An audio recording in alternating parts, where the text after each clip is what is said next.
ایک تو میں نے توجہ دلانی تھی آپ کی طرف کہ جو پیس چینل سے آپ کے خطبات انڈیا جو ہیں وہ نشر ہوتے ہیں رات کو، وہ گزشتہ تقریباً 1 سال سے وہ آپ کے جو 10 خطبات ہیں وہی بار بار جو ہیں وہ ریپیٹ ہو رہے ہیں۔ آپ تنظیم اسلامی کی طرف سے یہ اہتمام کریں آئی آر ایف والوں کے لیے کہ وہ آپ کے دوسرے درس قرآن جو ہیں یا دوسرے خطبات ہیں وہ بھی کسی طریقے سے نشر کریں۔ دوسرا جو ہے وہ میرا کویسچن آپ سے یہ ہے کہ آج کل ہمارے سوسائٹی میں پریمیئر اسلامک بینکنگ کا ایک جو ہے نا وہ شور مچا ہوا ہے، اور اس کے نام سے ایک المیزان بینک کے نام سے ایک بینک بھی کام کر رہا ہے جس کی سربراہی جسٹس تقی عثمانی صاحب کر رہے ہیں۔ میں آپ سے یہ رائے لینا چاہوں گا کہ آپ اس پریمیئر اسلامک بینکنگ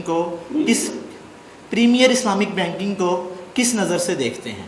جہاں تک پہلی بات کا تعلق ہے، اصل میں ذاکر نائک صاحب کا جو ادارہ ہے اس نے اپنے جو کام کا معاملہ ہے معیار بہت اونچا رکھا ہے۔ ابھی میں نے آپ کے سامنے مدرسے کا ذکر کیا، جو اسکول انہوں نے شروع کیا ہے، کس انداز میں کر رہے ہیں، اور بمبئی جیسی جگہ میں وہاں پر لوگ جو ہے پیسے والے لوگ ہیں، بے تحاشا مسلمان بہت اچھے حالت میں ہیں بمبئی وغیرہ میں، اور جنوبی ہند میں، مدراس میں، حیدرآباد میں، کرناٹک میں مسلمان جو ہے، کیرالہ میں بہت اچھی حالت میں ہیں معاشی اعتبار سے، مالی اعتبار سے، اور ان میں ظاہر بات ہے کہ نیکی کا جذبہ بھی ہم سے زیادہ ہے۔ اس کی وجہ کیا ہے؟ ہمارے ہاں سیاست میں الجھ کر علماء نے اپنی بہترین توانائیاں ضائع کر دی۔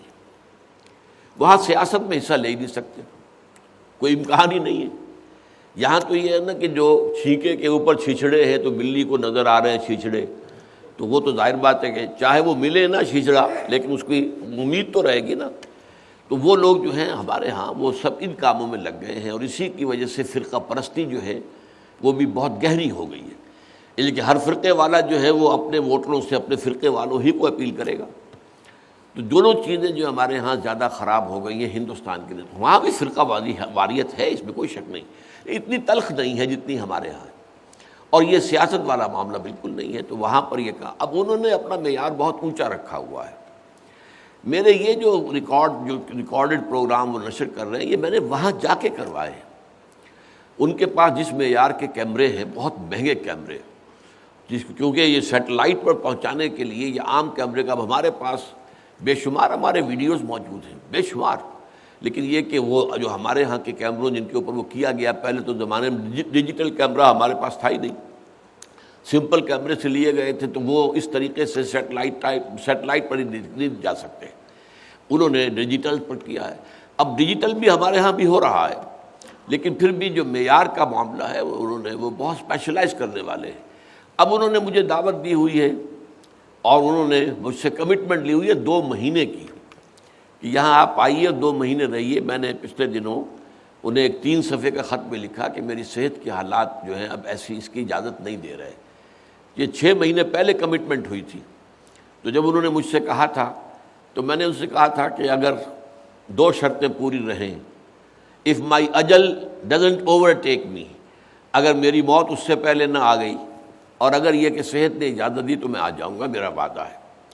اب میں نے انہیں لکھا کہ موت تو ابھی نہیں آئی ہے، میں زندہ ہوں، اور نمبر 2 یہ کہ ایسی بات بھی نہیں ہے کہ میں وہ بیڈ ریڈن ہوں یا چارپائی پر پڑا ہوں، ہل چل نہیں سکتا، لیکن یہ کہ یہ عوارض مجھے لاحق ہیں، اور میرے اندر وہ ہمت نہیں ہے۔ وہ چاہتے تھے کہ میں پورے قرآن کا ترجمہ اور بیان القرآن کی طرح پر، جیسا کہ ہمارا یہاں پر وہ چلتا ہے، اس طریقے پر ان کے اسٹوڈیو میں بیٹھ کر پورے قرآن کا ترجمہ اور اس کی کچھ آسان تشریح جو بھی میں چاہتا ہوں وہ بیان کر دوں۔ میں نے کہا میرے اندر اس کی اب میں یہاں پر بھی دورہ ترجمہ قرآن جو ہے رمضان مبارک میں نہیں کرا پا رہا، کیا ہے میں نے، لیکن یہ کہ اب اس کی ہمت میرے اندر نہیں ہے۔ ظاہر بات ہے، قرآن کہتا ہے وَمَن نُعَمِّرْهُ نُنَكِّسْهُ فِي الْخَلْقِ، جس کی عمر ہم زیادہ کر دیتے ہیں اس کی اندر جو خلقی قوتیں ہیں، خلقی صلاحیتیں ہیں، وہ کم کر دیتے ہیں، وہ کم ہو گئی ہیں۔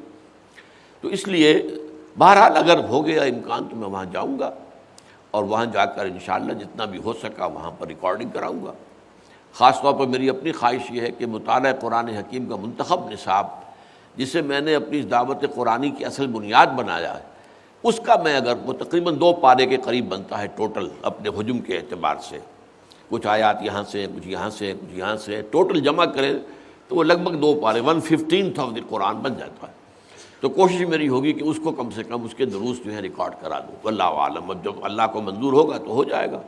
لیکن اس دفعہ یہ ہو رہا ہے، کچھ شک ہو رہا ہے کہ شاید بھارت والے جو ہیں مجھے ویزا نہ دیں، اس لیے کہ 2 مہینے سے اوپر ہو گئے ہیں ویزا کی درخواست دیے ہوئے، اور ابھی ان کی طرف سے کوئی جواب نہیں آ رہا ہے۔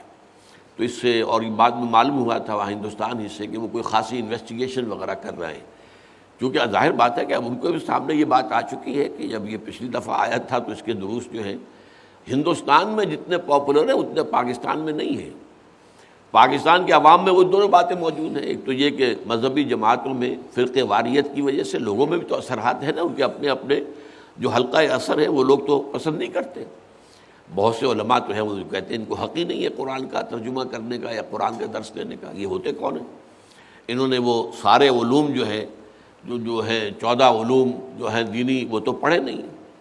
تو اس طریقے سے یہاں کی بجائے وہاں پر ہمارے ہاں سید قاسم محمود صاحب ہیں، آپ واقف ہوں گے، بہت پرانے آدمی ہیں، اور ان کا جو سلسلہ ہے تصانیف کا اور مطبوعات کا بہت مشہور چلا آ رہا ہے۔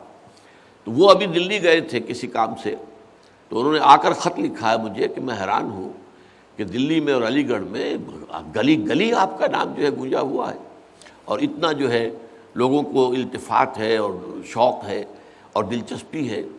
تو یہ وہاں پر بلکہ انہوں نے لکھا ہے کہ معلوم ہوتا ہے کہ شاید ہندوستان میں حالات زیادہ سازگار ہیں۔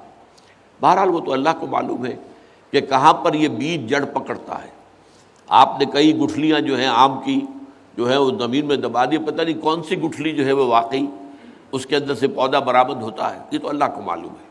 اب یہ پیغام پہنچ تو رہا ہے ٹی وی کے ذریعے سے، چینلز کے ذریعے سے، اور آپ کو معلوم ہونا چاہیے کہ لندن کے چینلز ہیں کئی جو مسلسل نشر کر رہے ہیں، مسلسل ہمارے دروس جو ہیں وہاں پر بیان ہو رہے ہیں، ان کا اشاعت ہو رہی ہے۔ تو یہ کام ہے۔ اب میں نے جیسا کہ عرض کیا، ہو سکتا ہے اگر اللہ کی مرضی سے اچانک میری موت واقعی ہو جائے تو پھر شاید ڈاکٹر ذاکر نائک صاحب جو ہیں وہ ہمارے جو نسبتاً کم تر سطح کے جو یہ ہیں کیمرے ان پر کیے ہوئے ان کو بھی لے کر کچھ اپنی اسپیشل ٹیکنیک سے اس کو اور بہتر کر لیں، یا جیسا بھی ہو ویسا اس دنیا کے سامنے پہنچانا شروع کر دیں، واللہ عالم۔ جہاں تک آپ نے بینکنگ کا سوال کیا ہے، دیکھیے میرا علماء سے اس معاملے میں اختلاف ہے۔ علماء کے نزدیک ایک شے کہلاتی ہے بیع معجل اور ایک ہے بیع مرابحہ، یہ دونوں جائز ہیں۔ یعنی اگر میں یہ کہتا ہوں کہ صاحب یہ گلاس جو ہے اگر آپ نقد پیسے دیتے تو 10 روپے کا ہے، اور اگر آپ 1 مہینے بعد پیسے دیں گے تو 11 کا ہے، میرے نزدیک یہ 1 روپیہ جو ہے یہ اس میں سود ہے، اس لیے کہ وقت کے ساتھ جو اضافہ ہوا ہے وہی سود ہے۔ یہ تو ہو گیا بیع معجل۔ اور بیع مرابحہ یہ ہے کہ آپ کسی شخص سے یہ طے کرتے ہیں کہ تم مجھے گاڑی خرید دو، اس وقت گاڑی جو ہے 10 لاکھ کی آ رہی ہے، تو میں تم سے اس کو خرید لوں گا 20 لاکھ میں یا 15 لاکھ میں، ہاں لیکن مدت کے بعد پیسے دوں گا، میں اس وقت پیسے نہیں دے سکتا، قسطوں میں دے دوں یا جس طرح بھی دے دوں۔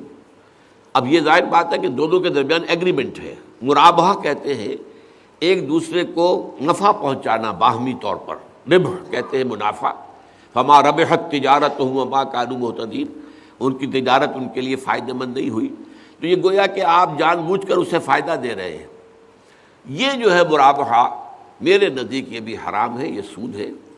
ہاں مرابحہ جائز ہے اس میں کہ آپ کوئی شے خریدنے گئے ہیں کسی دکاندار کے پاس، اور وہ یہ کہتا دیکھیے بھائی میں نے یہ 100 روپے کے لی ہے اور آپ مجھے 10% منافع دے دیجئے 110 کی، آپ اچھا ٹھیک ہے، یعنی اس کی بات پر آپ نے اعتبار کیا اور آپ نے اپنی مرضی سے 10% اس سے نفع دے دیا۔ یہ نقد میں مرابحہ جائز ہے، لیکن جب اس کے اندر آ جائے گا جو قرض کا معاملہ تو پھر وہ مرابحہ میرے نزدیک سود کا ہے۔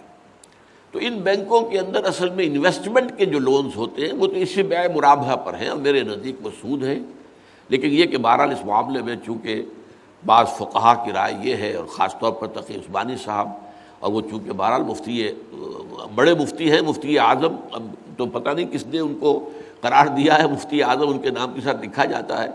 یہ تو کوئی سرکاری طور پر کسی کو مفتی اعظم کہا جائے تو وہ مفتی اعظم ہو سکتا ہے، لیکن بہرحال دونوں بھائیوں کو مفتی اعظم کہا جاتا ہے. مفتی تقی عثمانی بھی مفتی اعظم ہے، مفتی رفیع عثمانی بھی مفتی اعظم ہے. بہرحال ان کی رائے ہے، مجھے اس سے اختلاف ہے. میزان بینک والے میرے پاس آئے تھے، انہوں نے کہا ہماری کچھ اور بھی شکلیں ہیں، مثلاً یہ کہ وہ لیزنگ جو ہے، پیور لیزنگ میں انویسٹمنٹ نہ ہو. لیزنگ یہ ہے کہ آپ نے کار ایک خرید لی ہے بینک نے، اور آپ نے جا کر اس کو کرائے پر لے لی ہے. آپ 10,000 15,000 روپیہ ماہانہ اس کا کرایہ دے رہے ہیں، لیکن وہ کار آپ کی نہیں ہے. آپ جب چاہیں گے یہ معاہدہ ختم ہو جائے گا، اس وقت تک کا کرایہ دے دیجئے اور باقی کار واپس کر دیجیے. میں نے کہا یہ جائز ہے، کرایہ جو ہے وہ جائز ہے، مکان کا کرایہ جائز ہے، اور کسی چیز کا کرایہ جائز ہو سکتا ہے. انسان کا کرایہ جائز ہے.